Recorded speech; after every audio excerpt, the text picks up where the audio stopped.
Sadaqallahul azim.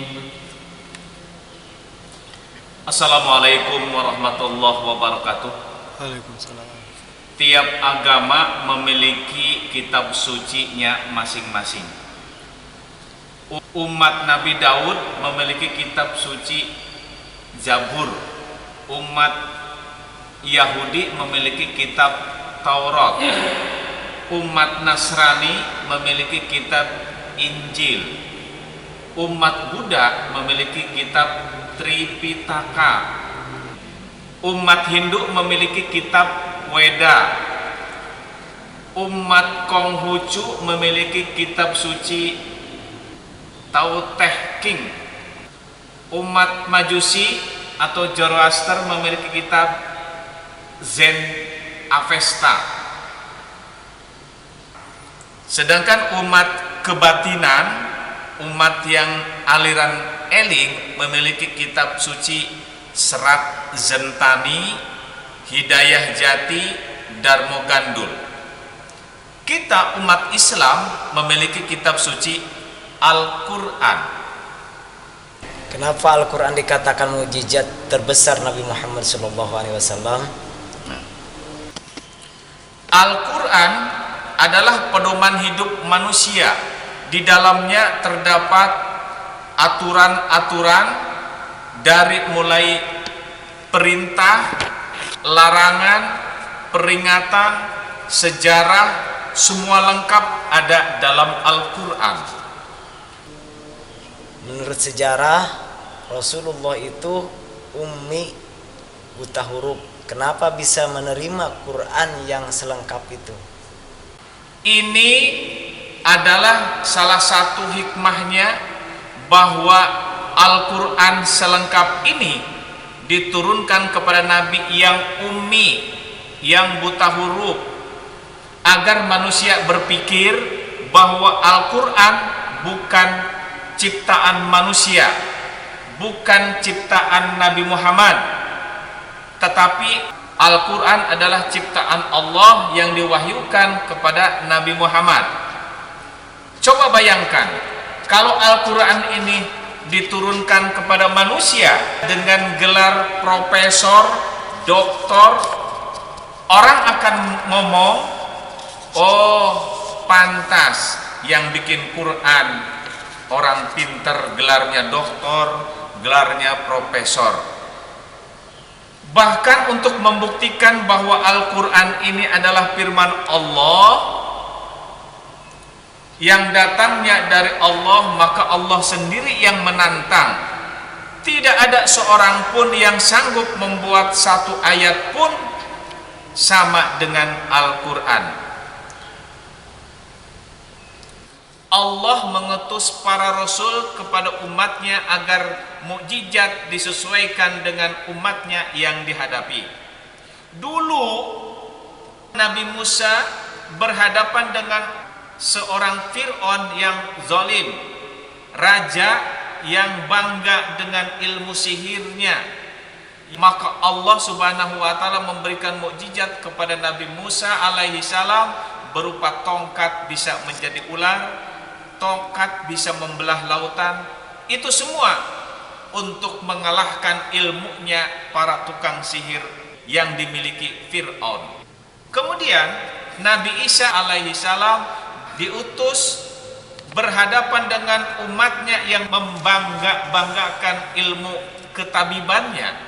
Maka Allah Subhanahu wa taala memberikan mukjizat kepada Nabi Isa alaihi salam, mampu menyembuhkan orang buta, mampu menyembuhkan orang kusta, bahkan ia bisa menghidupkan orang yang sudah mati dengan izin Allah Subhanahu wa taala.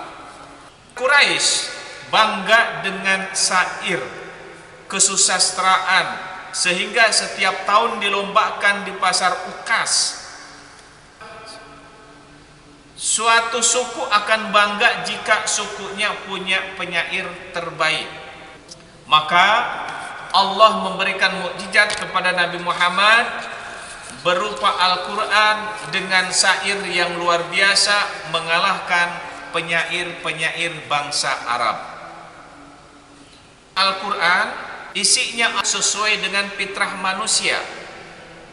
Al-Quran Allah turunkan buat manusia, maka isinya mengatur tentang kehidupan manusia. Ketika ada perintah puasa, itu hanya puasa di siang hari. Kalau sudah malam, silahkan makan. Bagi suami istri, di siang hari tidak boleh melakukan hubungan suami istri. Kalau sudah malam, silahkan. Artinya, kalau ada perintah puasa seumur hidup, tidak makan, tidak minum, itu perlu dipertanyakan. Kitab itu ditujukan buat siapa? Sedangkan kodratnya manusia perlu makan dan perlu punya istri, perlu cari nafkah dan punya keturunan. Semua diatur dengan jelas di dalam Al-Quran. Apa hikmah terjadi nuzulul Quran? Hikmahnya dari nuzulul Quran atau turunnya Al-Quran, pertama, mengagungkan Allah yang menurunkan Al-Quran. Yang kedua, memuliakan Nabi Muhammad SAW yang menerima Al-Quran. Yang ketiga, memuliakan Al-Quran itu sendiri. Jangankan membaca Al-Quran, mendengarkannya saja orang akan mendapatkan pahala. Syaratnya, hormati dengan diam, mendengarkan saat orang membaca Al-Quran. Jika kita cuek saat baca Al-Quran, maka kita tidak dapat pahala. Allah Subhanahu wa Ta'ala mengingatkan, dan apabila dibacakan Al-Quran, maka dengarkanlah baik-baik dan perhatikan dengan tenang agar kamu mendapat rahmat. Surat Al-A'raf 204. Ternyata suatu ibadah dalam Islam adalah serius dan secara utuh, tidak ada kata main-main, tidak ada kata daripada tidak.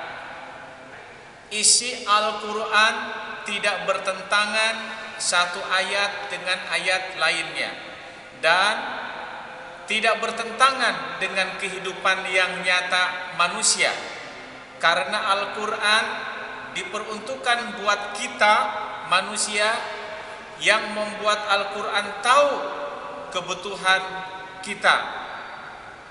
Ilmu manusia terbatas.